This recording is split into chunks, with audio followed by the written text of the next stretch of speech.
Irmãos, nós pedimos esse tempo com vocês, porque essa questão de Páscoa, ela vem já desde setembro e outubro, que eu venho brincando com eles e falo, eu já estou em Páscoa, vocês estão celebrando tabernáculos ainda, eu já estou em Páscoa. Eu vinha falando isso. Então, a primeira coisa que eu entendi que nós precisávamos fazer era o Dalet. Era o Dalet com essa porta entreaberta, aberta ainda, que ela vai se fechar, e não por nós, mas por Adonai, e para que nós pudéssemos entender. O Dalet vale 4, e eu sempre falando nos 4 verbos dos 4 movimentos. Tudo isso hoje, toda a confecção de qualquer artesanato, para mim é grandioso fazer e me descansa, eu gosto. Só que eu tenho um trabalho intenso em outras áreas, mas intenso. Então, fica tudo muito difícil. Eu orando, falando, Pai, cada peça, cada arte, o Senhor tem que nos dirigir, Luzia ajudando o tempo inteiro, Marina, e eu orando para que tudo aconteça conforme aquilo que Ele deseja. Hoje eu fiquei muito feliz que Leonardo, então, decidiu ensinar a Paraxá, trabalhar em cima já de peça, dentro de uma Paraxá própria para isso, e eu apareci, né? Então, eu fiquei muito feliz. Agora à tarde eu tenho que completar um outro detalhe que ele deu para a festa. Só que esse detalhe que ele deu é a flor de lótus, essa flor aqui, ó. Aqui está confeccionada por nós, já toda quase pronta, para dar a cada família em peça. Então, a gente tem que fazer também a base que vai recebê-la. Mas estão quase todas prontas já. Então, eu falei, mas meu Deus, saí, agindo pela fé, comprei tudo, todo o material para fazer as flores, já estava confeccionada a porta, eu vou guardando ali na Torre do Rebanho, mas as flores não. Então, vem Maurian, num sábado à tarde, foi num sábado à tarde, e fala assim, pastora, eu trouxe para você esses lótus. Ela não falou lírio, ela falou lótus. Eu falei, o quê? Você trouxe lótus para mim? Eu estou estudando na Bíblia sobre lótus. Não te falei nada. Mas, irmãos, se vocês não tiveram a oportunidade de ver, os irmãos aqui viram que vem a congregação para os sacrifícios. O lótus que a Miriam trouxe, né, Vanessinha? É ali de Pedra Azul. Ele é cultivado em Pedra Azul. Eu vou mostrar a vocês e vou mostrar por que da minha insegurança. E a Adonai vem com a Maurian me trazer segurança para que eu fizesse a flor, porque ela simboliza Páscoa. Ela é a flor da Páscoa. Eu estava começando a estudar. Eu sabia a diferença entre lírio e lótus, só isso. A flor desabrocha pela manhã com a luz solar e ela se fecha à tarde quando escurece. Deslumbrante. Você tem o lótus da Maurian? Não, esse aí é o egípcio, peraí. Não. Hein? Às 6h30 eu fiquei, esse aí, olha só que coisa deslumbrante. Fotografamos eles, aí vocês veem que essas fotos estão aqui, ó, lá embaixo. A Thaís fotografou de toda forma, a Larissa. À tarde, ele fecha às 6h30, né, Luzia? 18h30. Aquelas pétalas dele por fora, bem fortes, olha lá em cima, na ponta da arca. Ali são 4 pétalas. Elas se fecham como se fosse uma cápsula. E ele dorme. Hein? Como? Ela chamou a Jataí, é a abelhinha sem ferrão, para que as abelhinhas se ajuntaram em volta dela. Aí eu falei, Pai, verdadeiramente é isso que o Senhor quer. Por que da minha dúvida? Por causa daquela questão egípcia, olha lá. Passa para mim. Por causa do misticismo do lótus. Olha lá. Ele, lótus azul, flor sagrada do Egito. E a gente tem costume de falar as coisas aqui no ar, normalmente, aqui pelas pessoas, e as pessoas têm medo de pegar uma coisa que é bíblica e trazer outra vez corretamente à luz por causa do misticismo. Olha a deusa Ísis, que é a deusa, olha lá, toda com o lótus azul do Egito, era a flor dos faraós. Passa mais um pouquinho. Aqui já é o nosso lótus natural, nascido nos pântanos. Depois eu vou mostrar para vocês. Existem várias espécies. Passa? Não, esse não. Ó, esse é tipo aquele que a Maurian trouxe. Mas também esse é do campo. Foram os lótus que Davi viu, que Asaf escreve, que Davi escreve, que os filhos de Coré escrevem. Esse lótus, passa mais dele. São várias espécies de lótus. Ó, esse é do campo. Ela nasce na água. Na água pantanosa. Olha esses. Várias espécies. Olha esse.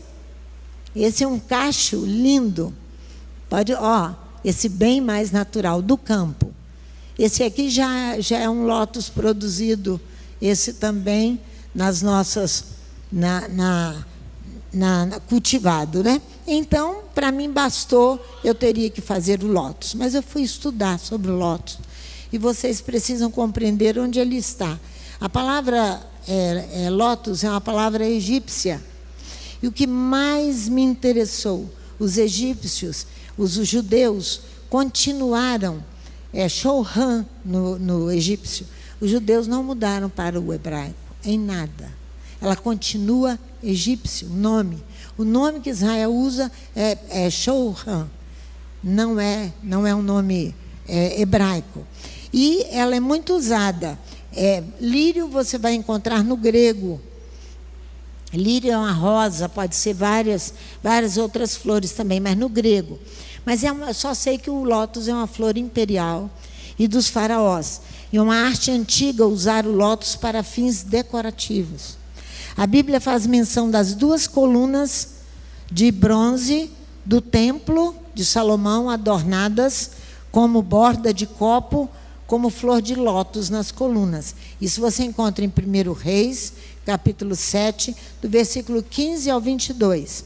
O lótus egípcio era a flor favorita, usada como modelo em várias obras estruturais esculpidas.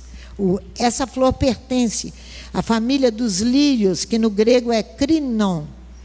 Lótus aquático notável pela sua grande beleza e suas diversas espécies que aparecem na natureza em cores e formatos variados.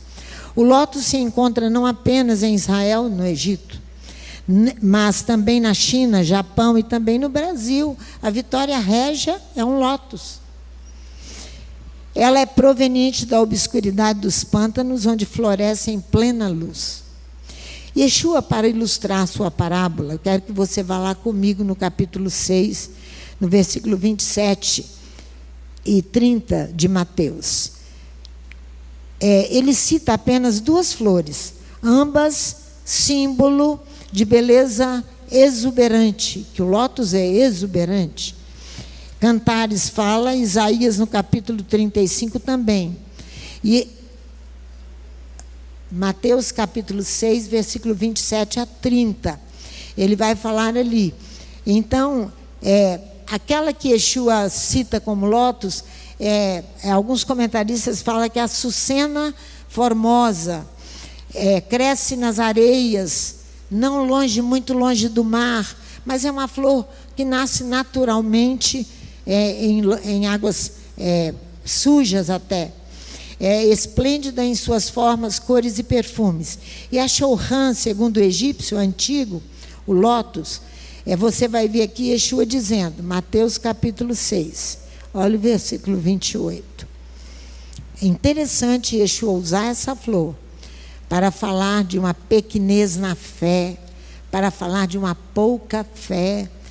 Parecia que estava falando comigo quando ele me deu ordem de construir a flor, símbolo da Páscoa, né? Olha o versículo 28 de Mateus 6.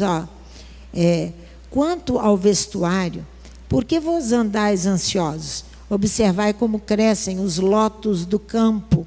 Eles não trabalham nem fiam.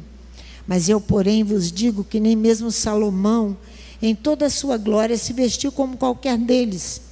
Se Deus, se Elohim assim veste a erva do campo, viu? Ela é natural, ela é do campo, que hoje existe e amanhã é lançada no forno, não vestirá muito mais a vós, homens de pequena fé. André Chouraque quer dizer assim: ora, eu vos digo que nem mesmo Salomão, em sua glória, vestia como uma delas. Se Elohim veste também a erva dos campos, que existe hoje e amanhã será jogada ao forno, quanto mais vós, anões da adesão. Ele toma essa flor exuberante para nos chamar anões da adesão, porque não confiamos o suficientemente em Adonai. O argumento é tirado das flores, que parece mais exato para levar alguém a reconhecer uma verdade bíblica. Então, convencer que são anões da adesão tornou-se então como pequena fé que nós temos. Deixou-se aviltar quando você tem uma pequena fé. Quando você não tem adesão com Adonai, você se desonra a você mesmo. Você se desonra. Por isso que ele vai e toma do campo um exemplo tão simples, mas de uma exuberância fenomenal. E de uma perfeição fenomenal.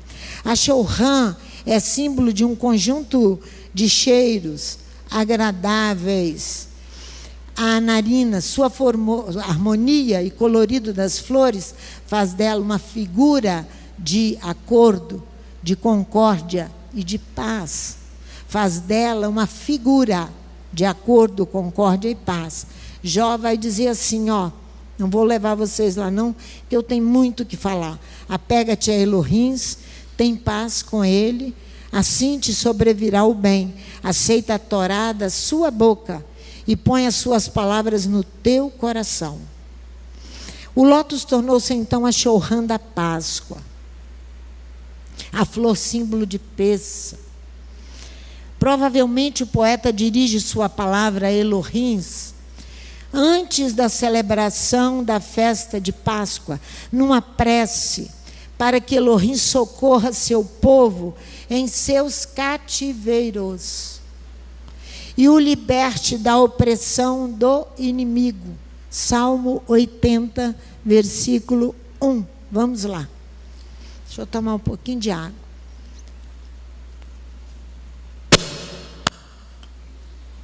O Salmo 80, no versículo 1, vai falar ao corego. O que é corego? É o chefe dos cânticos, dos corais de Atenas. É cidadão de Atenas que organiza os coros. Por isso que a Bíblia vai falar, vai se dirigir a ele. Aqui é Asaf, no capítulo 80 do livro dos Salmos. Então, Asaf clama, convidando a louvar a Adonai. O coral precisa prestar atenção nisso, nessas coisas que nós vamos falar todo o tempo do coral. Daqui, semana que vem, que já está com Seudat do coral. Dia 31 tem Seudat do coral.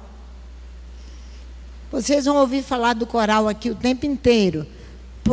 Porque Asaf aqui está pronunciando um discurso profético, cantando. O Salmo diz assim, se você olhar aqui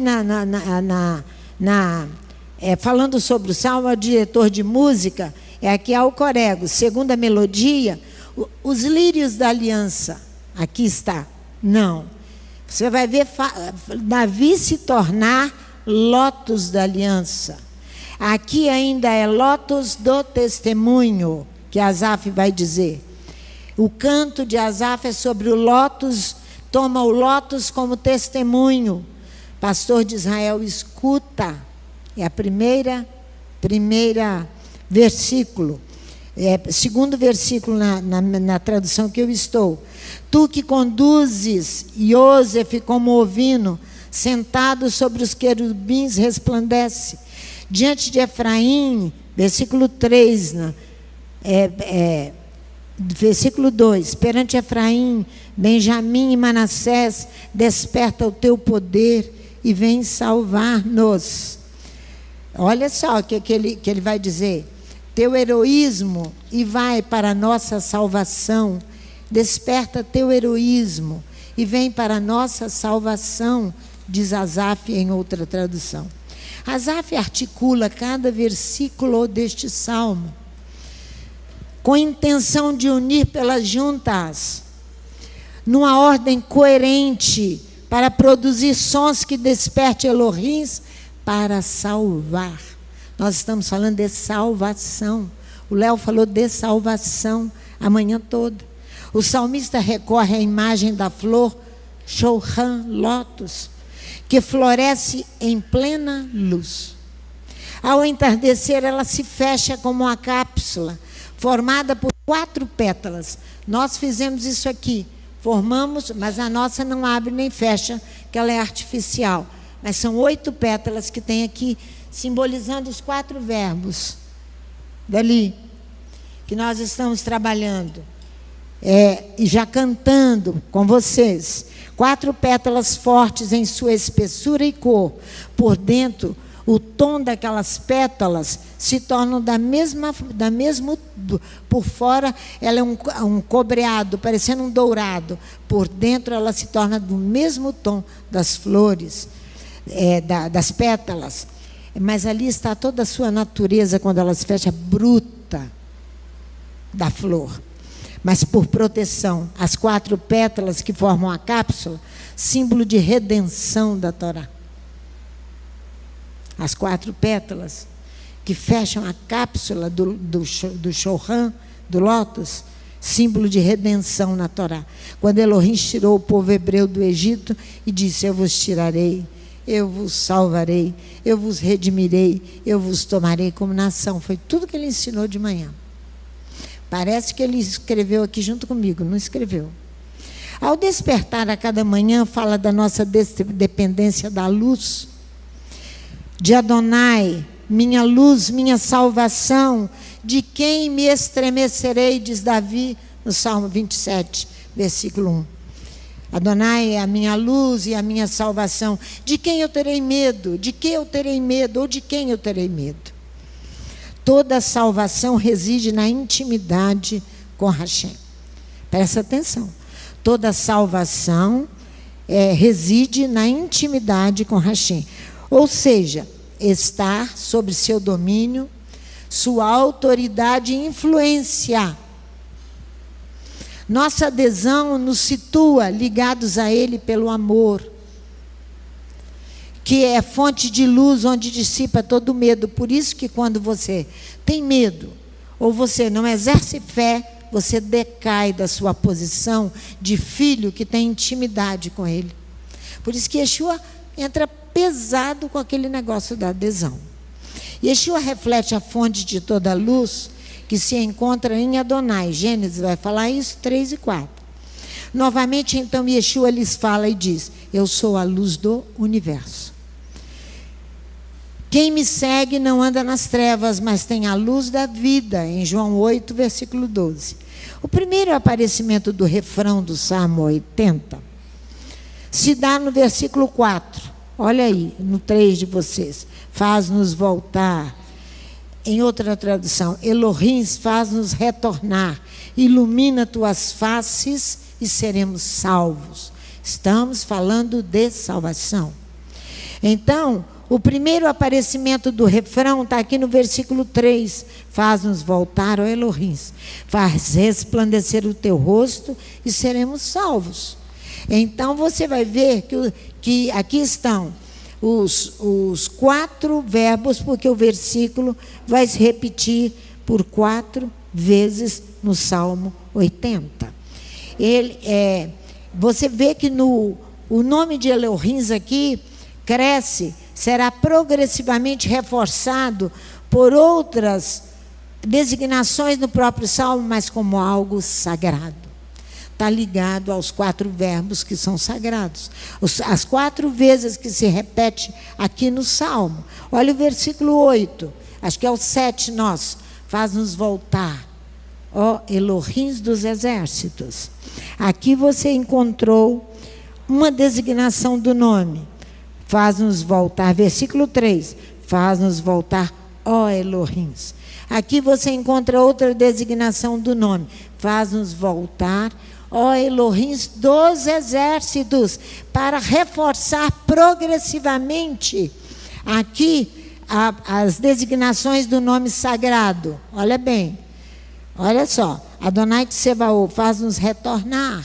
É isso que ele está dizendo. Aqui nós temos a indicação que o poeta nomeia Elohim Tsebaot, Senhor dos exércitos, para forçar a manifestação da presença divina, para reforçar a representação, reforçar a manifestação da presença divina, para que possamos ser penetrados por esta presença, e por ela, nessa iluminação, nos permitirá ver claramente, assim encontrar a salvação. Ver claramente e assim encontrarmos a salvação. Olha, a outra repetição se encontra no versículo 14. Ó Elohim dos exércitos, volta-te, volta-te, nós te rogamos, atende dos céus e vê, visita essa, não, é isso mesmo, e vê e visita esta vinha. O terceiro aparecimento do refrão, esse é o refrão do Salmo de Asaf. O terceiro aparecimento do refrão, vou sair desse sol aqui. O terceiro aparecimento do refrão se dá no versículo 15. O nome Elohim Tsebaot dá maior intensidade no pedido jurídico de violação de preceitos. Quer dizer, sanciona-nos, Adonai, porque nós violamos os teus princípios. Nós precisamos de salvação. Quem está falando é um povo que conhece Torá, mas não estava cumprindo Torá. Então o pedido é jurídico. O nome Tsebaot dá maior intensidade no pedido jurídico do profeta. Por causa da violação de preceitos, sancionas esta vinha, perdoa esta vinha, livra esta vinha, ser justo com ela, aprova, mesmo com seus erros e suas faltas. Confirma, considera necessário curar as nossas carências para que nós possamos prosseguir. É necessário que sejamos curados. Purifica-nos, expulsa naturalmente as nossas impurezas. O javali, animal impuro, que simboliza os inimigos do povo de Adonai, agitados, produzem revolta e desavença. Juntos estão as feras do campo, símbolo da idolatria. O javali, vou repetir, animal impuro, que simboliza os inimigos do povo de Adonai, que ajuda, provoca a manter as impurezas, mas considera, Pai, necessário curar as nossas carências, para que a impureza seja colocada para fora, para que eu possa obter salvação. É isso que ele está falando. O símbolo da idolatria são as desavenças e as revoltas e as infidelidades a Adonai. É porque temos outro Deus. O javali da selva, ele fala no versículo 15, 13, o javali da selva devasta e as feras do campo a devoram. Isso aqui é a idolatria. As feras do campo é a idolatria, símbolo da idolatria, né? O poeta termina o Salmo, Asaf, com o quarto refrão. Porém, no versículo 19, olha aqui, faz-nos voltar, ó eterno Elohim dos exércitos. Aqui você vai ver que, porém, no versículo 19, ele profere um grito de amor.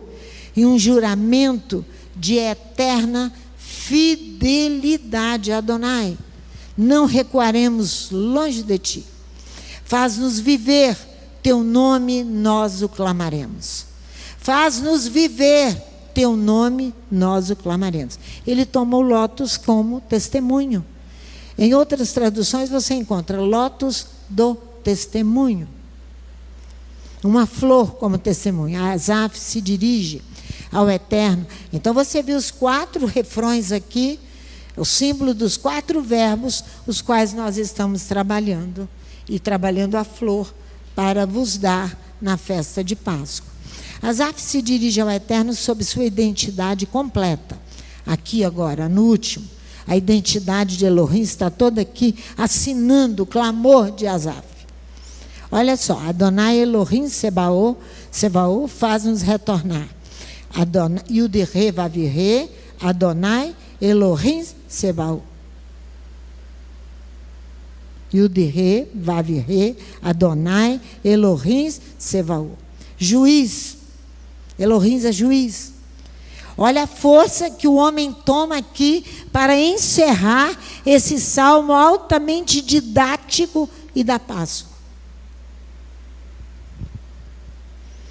Ele vai fazer aqui, ilumina tuas faces e seremos salvos. Aqui, ó. Faz resplandecer o teu rosto e seremos salvos. Olha só, duplo movimento do homem. Primeiro, para retornar para Elohim.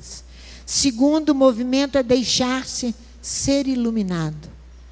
Como o lótus que se abre sob efeito da luz de cada manhã. Por isso que o lótus é o testemunho. Olha, eu vou repetir. O segundo movimento é deixar-se ser iluminado. Como o lótus que se abre sob efeito da luz a cada manhã. A salvação consiste justamente nessa iluminação que o verdadeiro retorno a Adonai vai provocar. O verdadeiro retorno a Adonai vai provocar. Vamos lá no Salmo 60. Volta as páginas da sua Bíblia, por favor.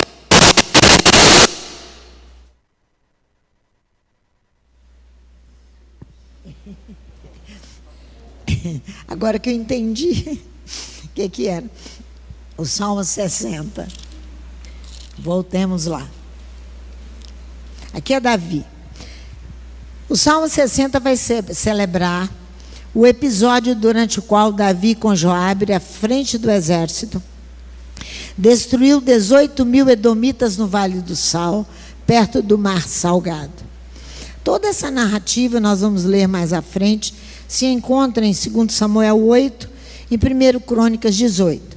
Davi põe assim, primeiro versículo do Salmo: ao corego, ao responsável pelo coral, pelo canto, olha só, o lótus do testemunho. A grafia de Davi, para quê? Para instruir. Para instruir. Esse é o primeiro versículo do Salmo 60. O canto de ação de graças de Davi, aqui o coral vai se apresentar dia 31 em ação de graças diante de Adonai, por ter essa função sobre ele, de anunciar e cantar a palavra, e levar-nos a memorizar a palavra pelo canto, uma forma belíssima e gloriosa que os serafins faziam. Os serafins. O canto de ação de graças é construído por Davi, tendo o chorrã, o lótus, planta nascida naturalmente no campo. Lembra que Davi era um lutador, enfrentava a guerra. Então ele presenciou, o lótus foi testemunha das vitórias de Davi. Nascida naturalmente no campo, portanto não submetida ao cultivo humano. Estamos falando de um charco com águas paradas, não em movimento, lodosas, que dali sai uma planta belíssima daquela que vocês viram, não é? Essa é a não cultivada, que nasce e morre em superfície de águas estagnadas, pantanosa, sem ser maculada por elas, sem ser sujada por aquelas águas. Isso são as nações que você falou de manhã. Vai lá, ensina como ficou a tribo de Levi, 400 anos no Egito, sem se macular com o Egito, sem se sujar, sem assimilar nenhuma cultura e nem nobreza e nem grandeza do Egito. É isso aí que Davi toma o lótus como testemunha. O lótus permanece sem impureza, sem defeito, sem pecado. Para falar mais claro para nós, o lótus testemunhou a realização de um ato de vitória sobre os inimigos, dando-lhe validade legal. Portanto, é mais do que justo o nome lótus do testemunho, porque ele testemunhou em justiça, atestou idoneidade dos fatos, depôs favoravelmente em favor de Davi perante Elohim. Ele não tinha testemunha. Davi era demais, né? Ele estava ali em guerra com as nações, né? Aí ele dá um nome, o lótus, prova material que o rei julgou e fez justiça a todo o seu povo. Quando ele se põe a se levar diante das nações. Aqui você encontra no versículo 60, que Davi diz assim, no versículo 2, para vocês é o versículo 1. Ó Deus, ó Elohim, tu nos rejeitastes, tu nos espalhastes, tu tens estado indignado, ó, restabelece-nos. Indignado, vocês vão saber, já ouviram de manhã por quê? Por que Elohim ficou indignado com Israel? Porque se isolou. Vocês aprenderam de manhã, se isolou. Vocês vão ver o isolamento agora mesmo. Em sua querela, com os círios da Mesopotâmia e os círios de Zobá. Estamos aqui, Joabe retorna e golpeia Edom no Vale do Sal, 12.000 naquele dia. Davi está lutando com quem aqui? Com nações. Olha aqui, ó. Os círios de Zobá, os círios da Mesopotâmia e Edom. Elohim, tu nos negligenciastes, tu nos pusestes em brechas. Foi o que ele disse pela manhã. Fulminaste, retorna para nós. Davi reconhece aqui que nos colocou em brecha pelos irmãos e pelo povo, pelas nações. A luta de Davi era uma guerra espiritual em favor das nações. Nos pusesse em brecha significa que fomos colocados por ti para abrir caminho, para enfraquecer a defesa dos povos que resistem a Adonai. Nos pusesse em brecha também significa estar sempre atento às oportunidades que surgem, a fim de dar ciência às nações da justiça de Elohim.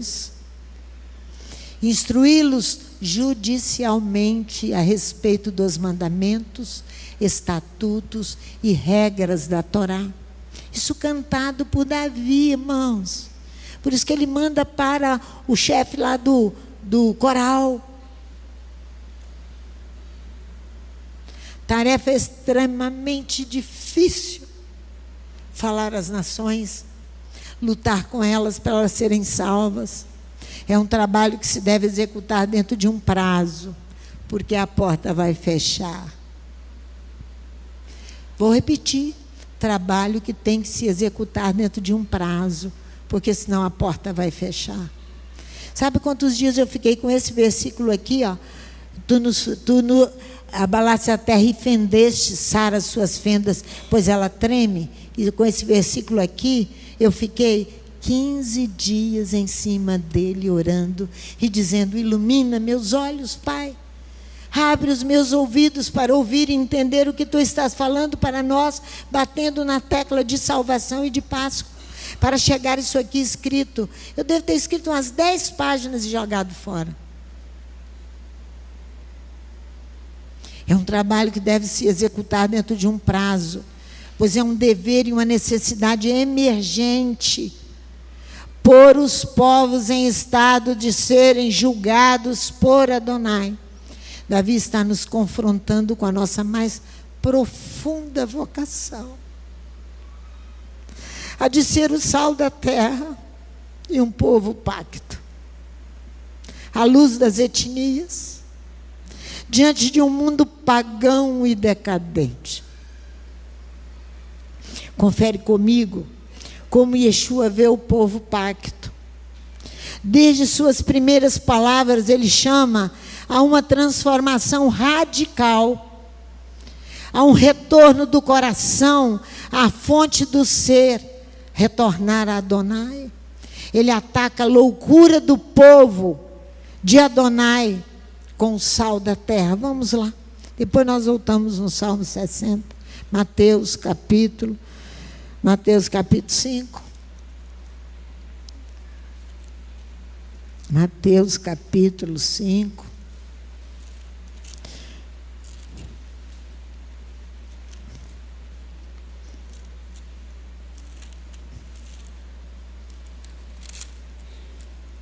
Versículo 13.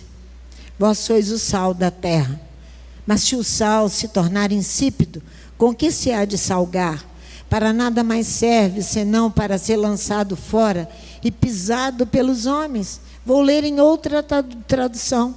Vós sois o sal da terra, mas se o sal enlouquecer, com que salgá-lo? Ele não é útil para mais nada, senão para ser jogado fora e pisado pelos homens. O símbolo é claro. O sal é um fogo arrancado das águas do mar. Ao mesmo tempo que há de mais puro, e também ele é oposição. Restituído às águas, ele manifesta também a fusão do eu no ser universal que é Adonai. O sal conserva a comida, protege-a contra putrefação, mas também destrói por corrosão. Se você quiser matar uma plantação, joga sal. Sua virtude protetora e purificadora faz dele um excelente condimento, fisiologicamente necessário à vida. Um remédio, símbolo de incorruptibilidade e de perenidade. O sal. Daí a sua escolha para simbolizar Israel, representado aqui pelos hebreus servos, escutando Yeshua, confrontando nossa mais profunda vocação de ser povo pacto, o povo da aliança. Na Bíblia, o pacto é a aliança de sal, no hebraico é Berit Melar.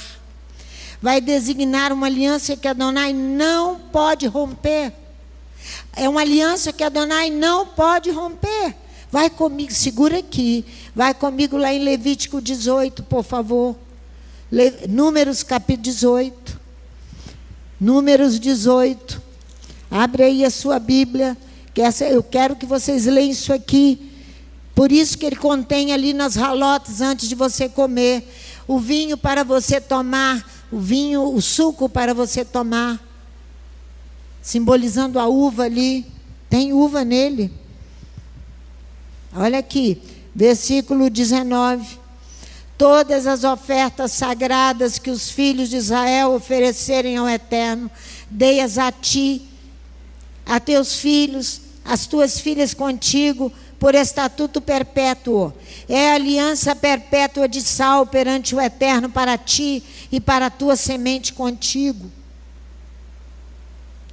Um atrito que há quando Abias fala, acho que para Jeroboão, ele diz: você não sabe que Elohim tem uma aliança de sal com o seu povo? Capítulo 13 do livro das Crônicas. Daí podemos observar seu emprego sistemático para acompanhar as ofertas e sacrifícios. Os antigos tinham o costume de selar suas alianças durante refeições comuns.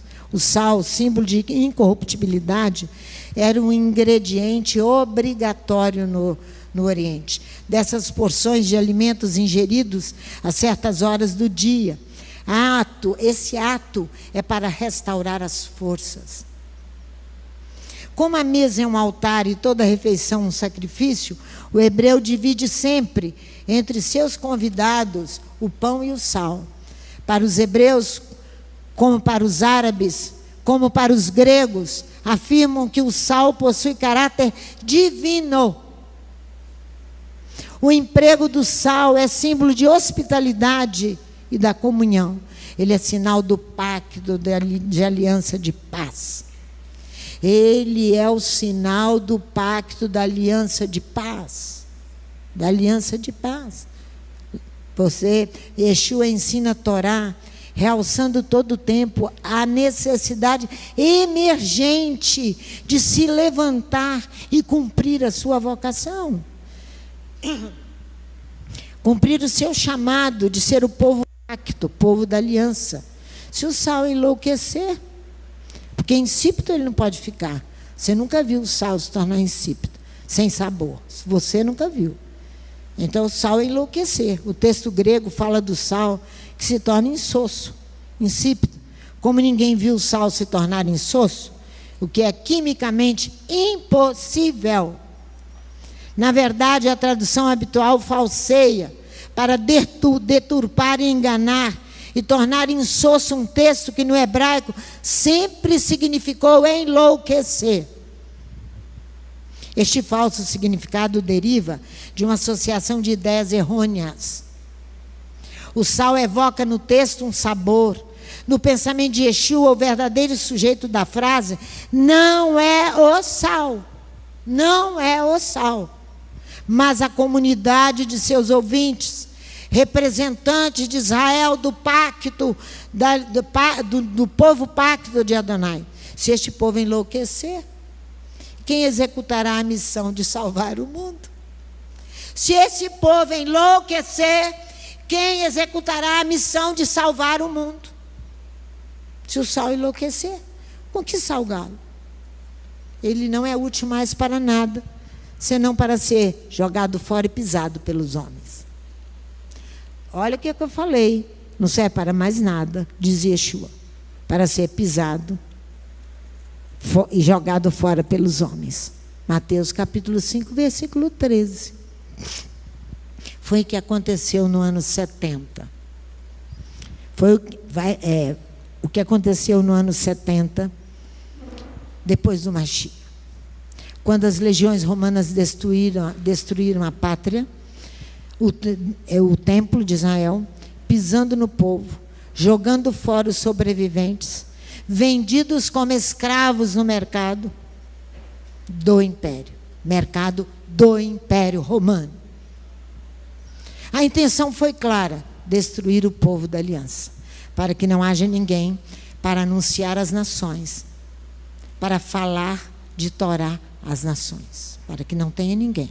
Essa era a intenção clara: destruir o povo da aliança, para que não tenha um servo justo para anunciar a salvação. Muito mais os hebreus ficam enlouquecidos quando confrontados com a opressão e destruição pelo ódio gratuito, Sinat Hinam, que as múltiplas seitas provocam. São as seitas que provocam esse ódio gratuito. Cada homem contra o seu irmão, porque as múltiplas seitas provocam, dentro dos partidos, cada um contra o outro. Um tem uma ideia, o outro tem outra, o outro tem a mesma, mas o outro tem outro, e vai ter outro, e vai ter outro, e vai ter outro. Se multiplicou. Isso no tempo de Yeshua. Imagina hoje com a internet. O que os judeus fazem? A diversidade dos pontos de vista de um meio religioso fragmentado, em seitas e escolas múltiplas de judaísmo. Para se proteger, o judaísmo tornou-se monólito, uma pedra.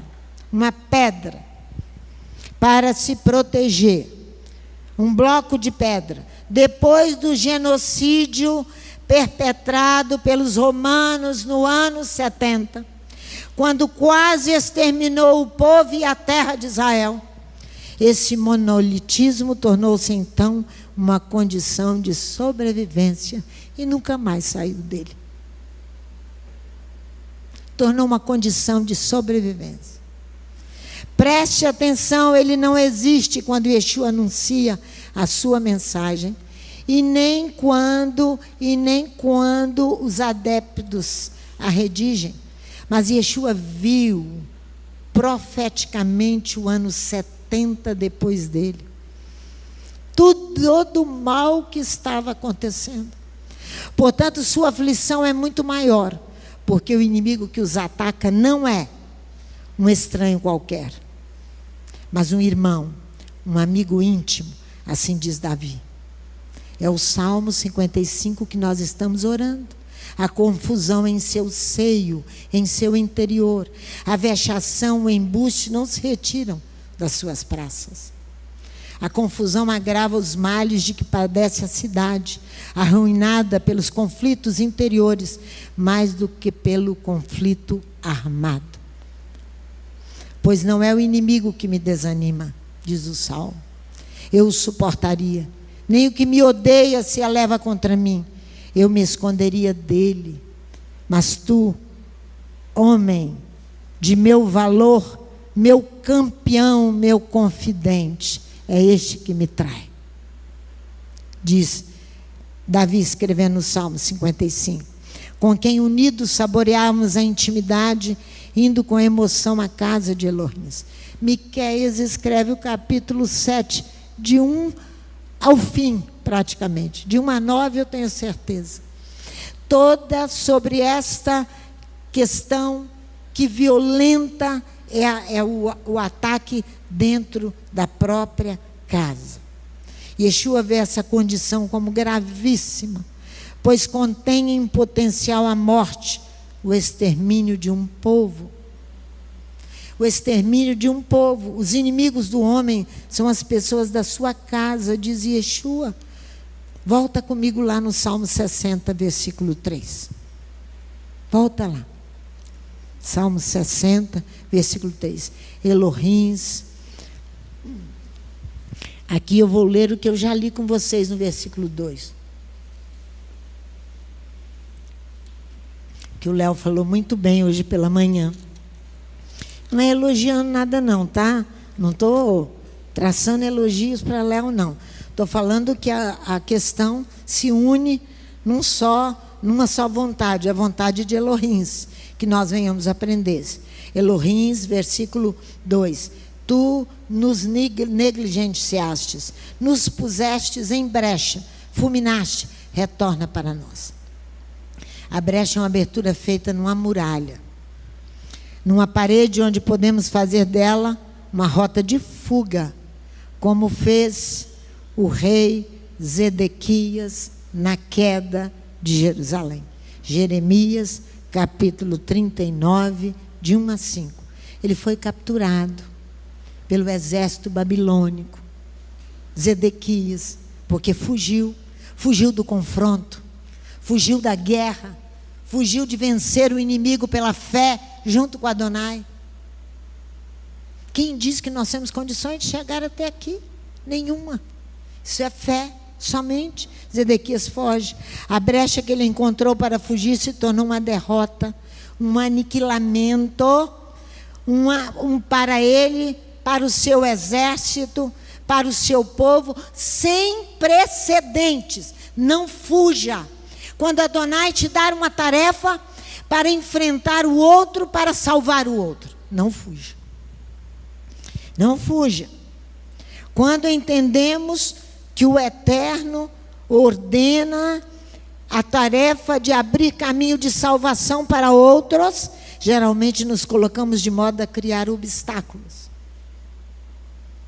Ou até mesmo ser contrário. Resistir como resistiu Adonai e Jonas, que escolheu uma rota de fuga e foi, quebrou a cara, como Léo disse de manhã. Outros veem no chamado de Hashem uma piedosa ocasião para dizer: eis-me, Hinene, eis-me. Porém, não chamado de Hashem. Ele vai chamar quando ele já pôs você à prova umas 10 vezes. Ele vai falar, para você poder falar Hinene, eis-me, ele já te pôs à prova umas 10 provas. Como pôs Abraão.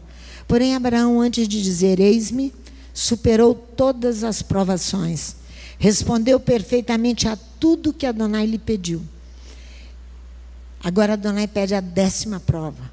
Guardou todo o caminho de Abraão.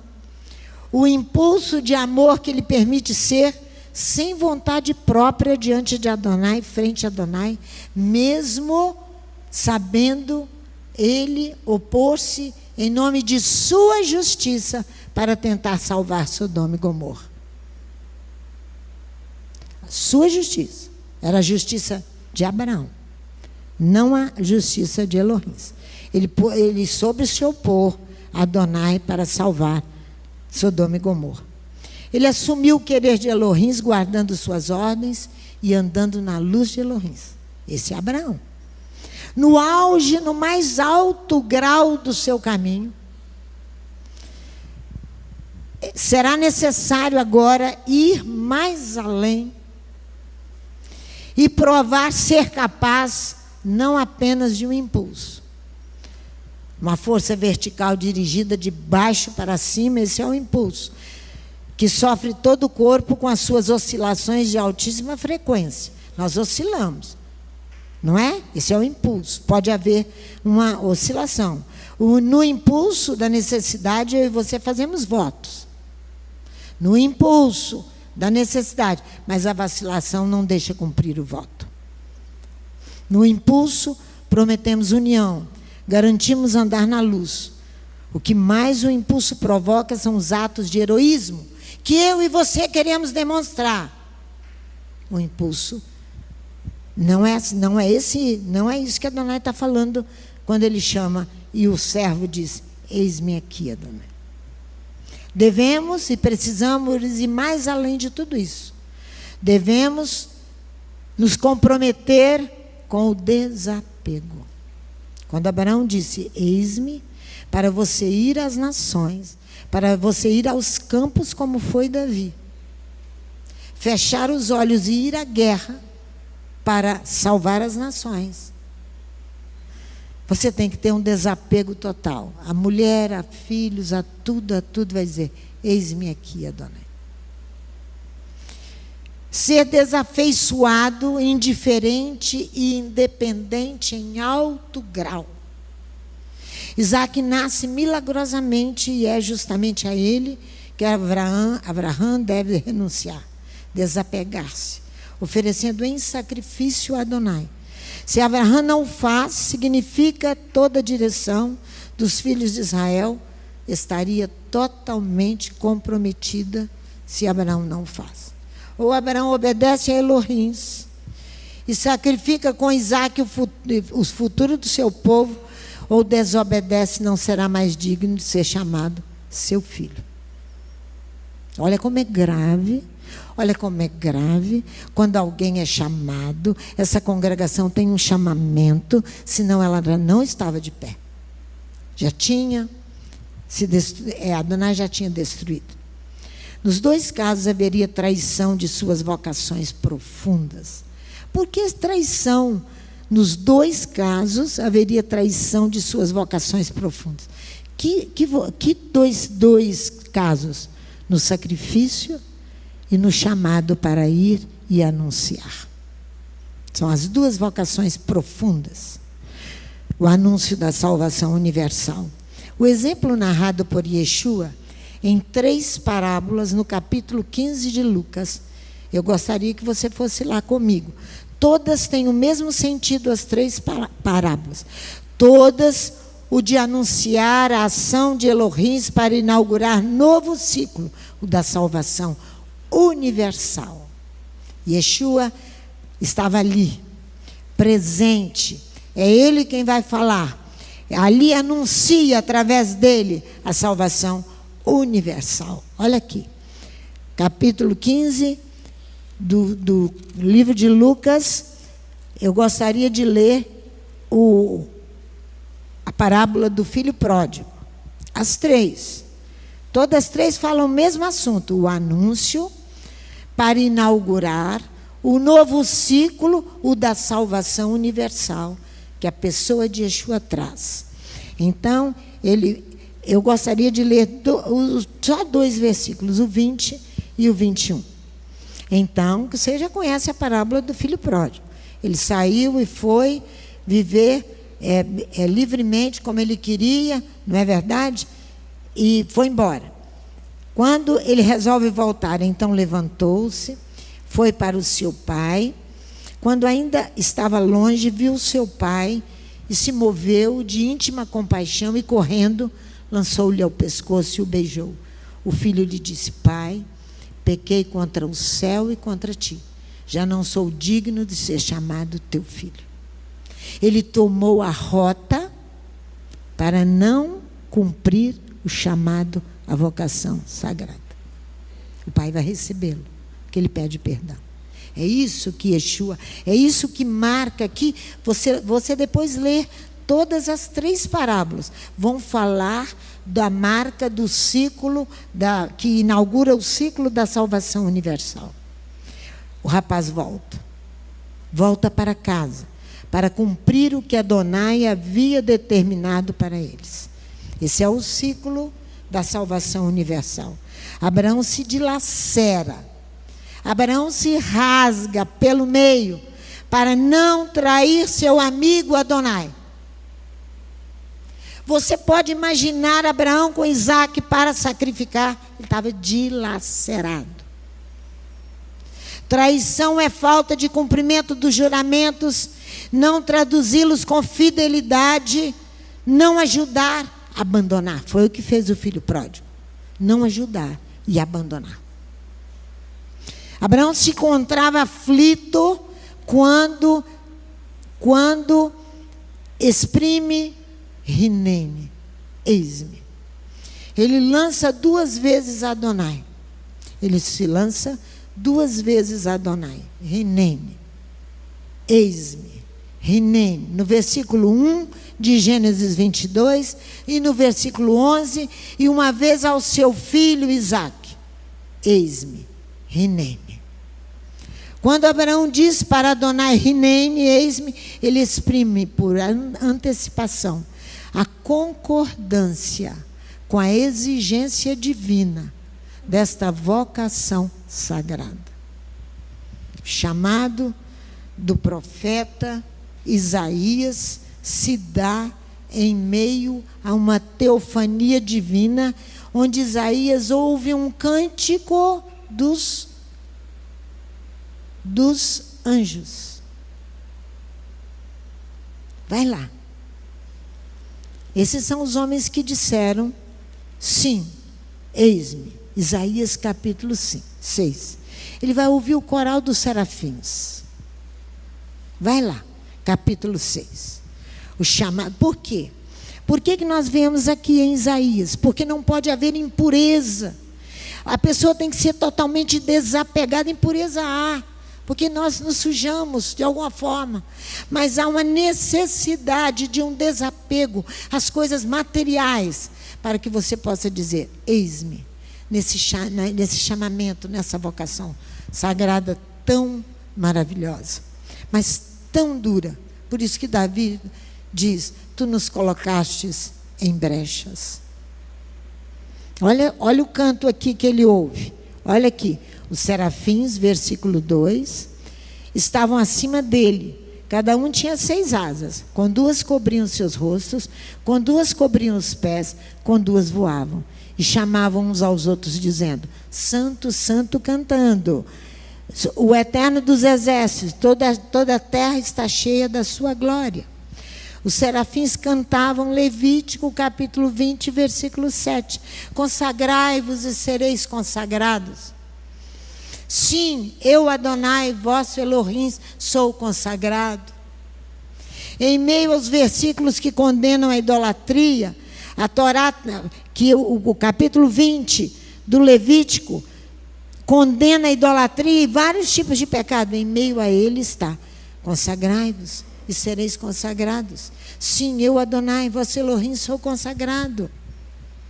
Aqui está a condenação à idolatria. A Torá traz a ordem solene de ser consagrado.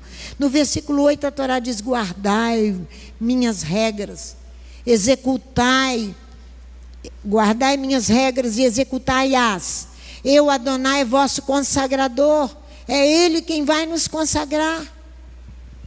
Onde os alicerces se moveram com o coral cantando. Onde a casa e o templo se encheram de fumaça, da presença de Elohim, como no Sinai, aqui em Isaías 6. O Sinai se encheu de fumaça, Êxodo 19. A fumaça simboliza a presença de Adonai. O profeta ficou muito abalado, como ficou Abraão. Muito abalado com a visão, que levou a pronunciar: oie de mim, versículo 4, olha aí. Os umbrais das portas, no versículo 5, os umbrais das portas se moveram com a voz do que chamava, e a casa se encheu de fumaça. Então disse eu: oie de mim, que vou perecendo.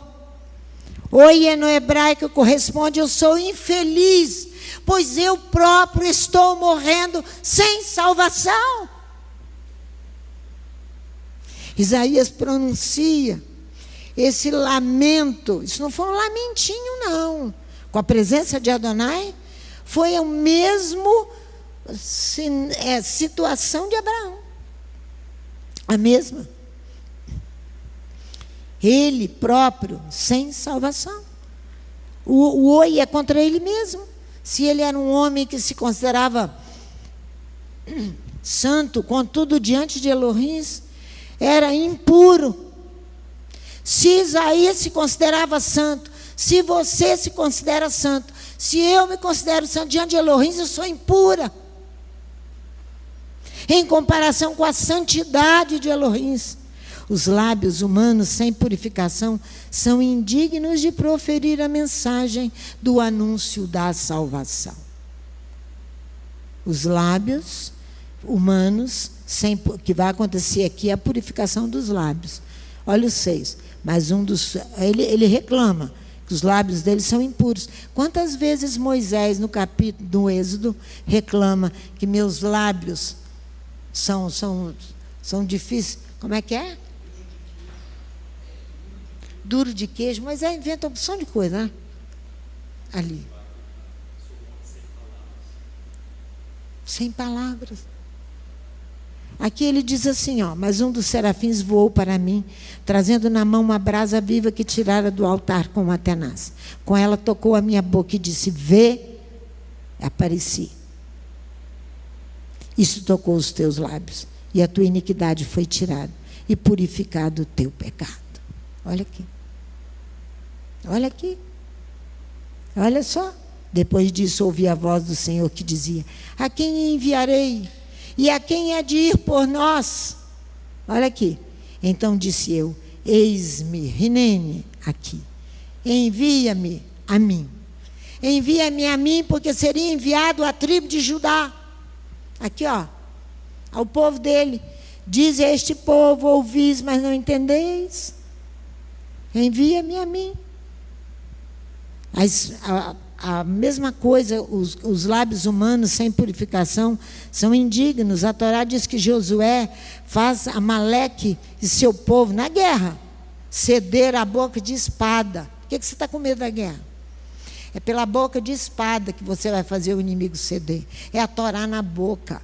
A espada não é objeto físico aqui para Josué, em Êxodo capítulo 17, com a famosa batalha de Refidim, que nenhum aluno da Torá pode desconhecê-la.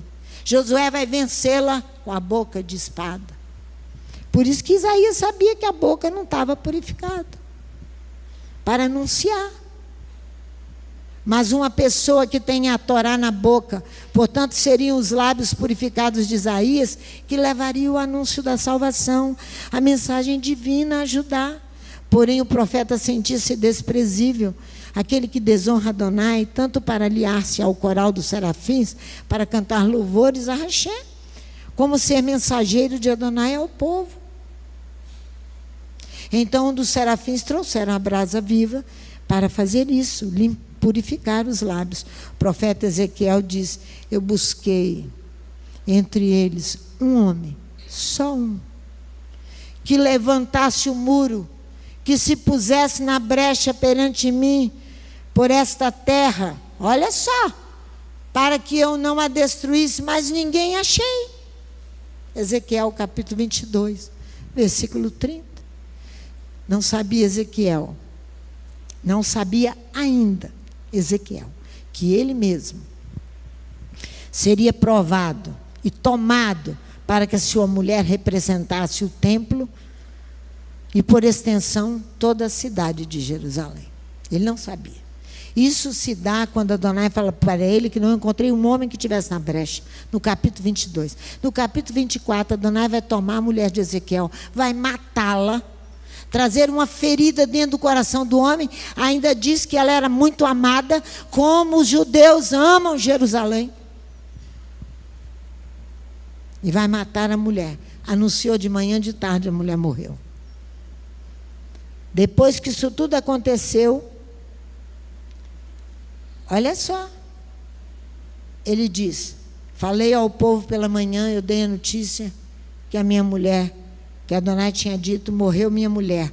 Na manhã seguinte, eu fui para Adonai e disse: eu fiz como se me deu ordem. O homem estava pronto para anunciar a salvação, e eu fiz como se me deu ordem. O desapego foi total. Total. Volta ao Salmo 60, por favor. O rei Davi, no Salmo 60, celebra um serviço de ação de graças pela vitória contra os inimigos. Pela vitória contra seus inimigos, e muito mais porque Adonai nos pusestes em brechas pelo nosso povo e pelas nações. Davi inicia o salmo dizendo que o canto é para instruir, para formar o espírito com lições práticas, dar ciência a todos a respeito das nossas responsabilidades e comprovar que somos sabedores da verdade bíblica e que nossa realidade situa-se em duas vocações. No início do salmo, a vitória sobre as nações Síria e Edom. A segunda liga o salmo presente à entrada das nações na aliança. A entrada das nações, aliança, lá no versículo 10. Olha só, do Salmo 60. Não cheguei, 9. Olha só. 10. 7. Moabe, não, é 8. O versículo 8. Moabe, meu pote de ablusão. Aqui, Davi já está anunciando, no versículo 8, Moabe é a minha bacia de lavar. Sobre Edom eu lanço o meu sapato. Sobre a Filístia dou o brado de triunfo. Contra Edom lanço minha sandália. Para mim os filisteus fazem ovação. Davi agradece, cantando, instruindo o seu povo, pelo privilégio de conseguir preencher as exigências de Hashem. Quanto à questão de levar a palavra às nações, de guerrear em favor dos outros. Olha só, no relacionamento de seu povo com as nações, porque automaticamente lhe traz com a luta. Muitas nações próximas reclamavam dos filisteus, reclamavam dos edomitas, muitas. Davi, então, põe a coisa em ordem no relacionamento de seu povo com as nações Moabe, Edom e Filístia. Portanto, agora ele vai dizer lótus da aliança, lótus, símbolo da Páscoa. Conferir o relacionamento de Davi com as nações. Se você foi, segundo Samuel, que eu não vou, capítulo 8, 1 Crônicas 18, você vai ver a relação de Davi com as nações. Davi foi o homem que fez isto. Davi foi o homem que fez isso. Então ele vai dar o nome na flor de lótus da aliança. Aqui no final. Ele começa com lótus. Se você ler aqui, ó, a introdução, aqui o cabeçalho do salmo, ao diretor de música, segundo a melodia, o lótus da aliança. Não aqui no início, mas aqui no versículo 8. Quando pelejou com os sírios da Mesopotâmia e os sírios de Zobá, e quando Joabe voltou e feriu no Vale do Sal os 12.000 edomitas. Segundo Samuel 8 e 1 Crônicas 18, você vai ver isso em detalhes. Conclusão no Salmo 45. O Salmo 45 chama ao corego, Salmo 45, ao corego, ao chefe do canto, ao líder do coral, sobre os lotos. Ele aqui em cima está falando, vai dizer, ó, segundo a melodia, os lírios. Não, isso é uma tradução baseada na filosofia grega. Sobre os lotos dos filhos de Coré, perspicaz, poema dos amplexos. É o que está escrito em outra tradução. O poema dos abraços cerca e envolve a todos para as núpcias da alma, que sai do exílio e se une à mais alta luz de Adonai. O salmo é dedicado àqueles que amam o Eterno. O Salmo 45, sobre os lotos, é dedicado àqueles que amam o Eterno, que tem a pureza e o esplendor e o perfume do lótus. O Salmo também é dedicado ao rei de Israel e à sua esposa, originária de um país estrangeiro, para celebrar esta união. O Salmo 45, do versículo 2 a 10, o poeta vai descrever o brilho das festas bíblicas que celebram suas núpcias, a Páscoa. Abre o calendário anual dos festivais de Adonai, envolvendo toda a humanidade. A Páscoa abre o calendário anual dos festivais de Adonai, envolvendo toda a humanidade. Por isso que é a flor da Páscoa, tá? Meu coração vibra, aí você pode ler. Ferve como um nobre tema, quando recito os meus versos ao rei.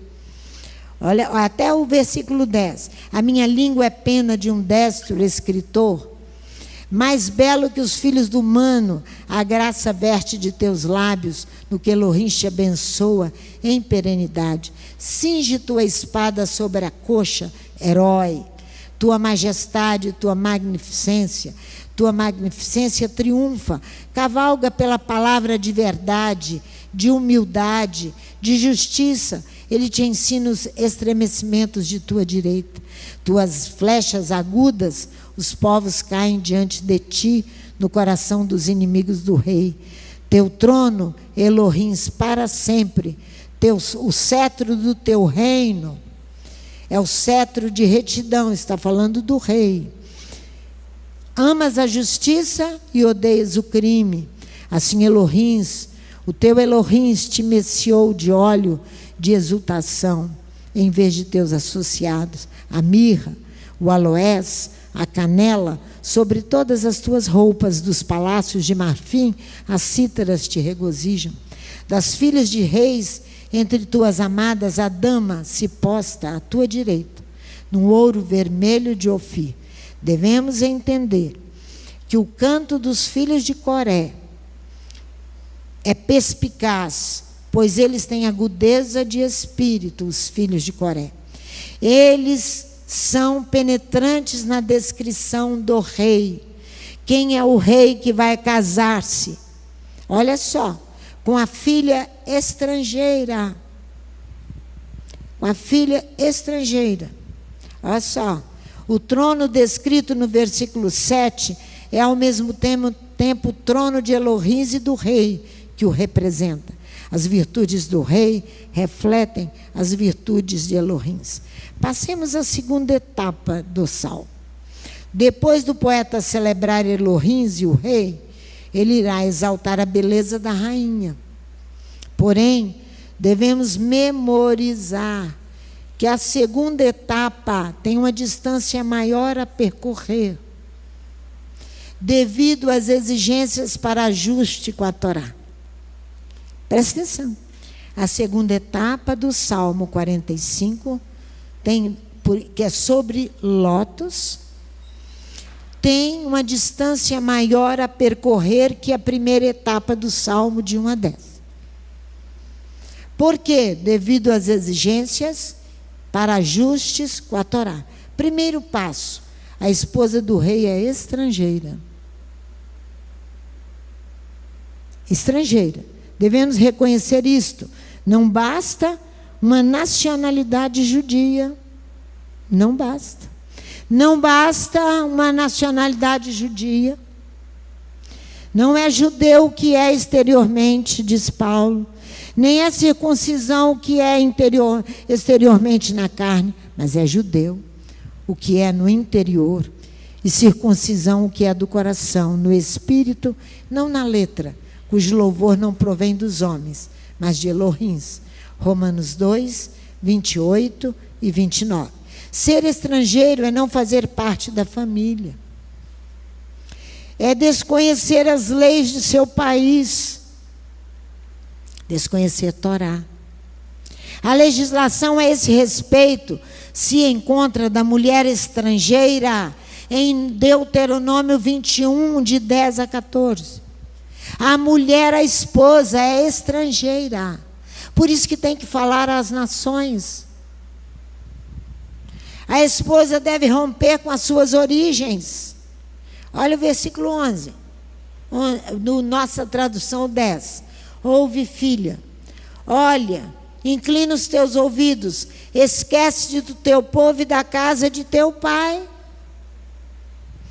A legislação que exige para a estrangeira é a legislação de Deuteronômio 21, de 10 a 14, depois você lê.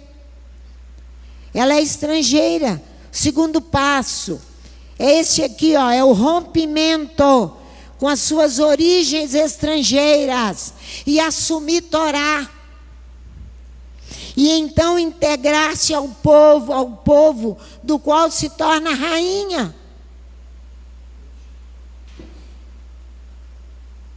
Ela deve particularmente abandonar as práticas idólatras de sua pátria. Somente nessa da sua antiga pátria, que ficou para trás, ela sai agora para um casamento com o rei. São todos nós. Somente nessa condição poderá ser rainha de Israel. Ouve, filha, esquece de teu povo e da casa de teu pai. Olha o versículo 12. O rei tem desejo de ti, da tua beleza. Ele sim, ele é o teu Adom. Prosterna-te diante dele. É o versículo seguinte. O rei está apaixonado por tua formosura. Honra-o, pois ele é o teu Adom. Prosterna-te. É o terceiro passo. Esse prosternar, honrá-lo, significa, o terceiro passo, ser humilde. Deve ser característica primeira da rainha, humildade. Embora seja rainha, deve abater-se por terra diante do seu Adom. Deitar fora toda soberba e prosternar-se. Curvar-se em respeito ao seu marido, o rei. E para este que, diz o profeta Isaías, no capítulo 66, a parte B, do versículo 1 do capítulo 66 de Isaías. É para este que eu olharei, para o humilde, contrito de espírito, que treme da minha palavra. Então, uma das caracteres da rainha é ser humilde. Por isso que do versículo, até o versículo 10 foi fácil. Do versículo 11 para frente do Salmo 45, tem uma longa estrada a percorrer. Ela é filha, olha o versículo 12 aqui. A filha de Tiro está ali com presentes. Os ricos do povo suplicarão teu favor. A filha de Sor é Tiro. Os ricos do povo almejam tuas faces com oferenda. Olha o 14. Toda a glória dela, a filha do rei está toda formosa no seu palácio. As suas vestes são entretecidas de ouro.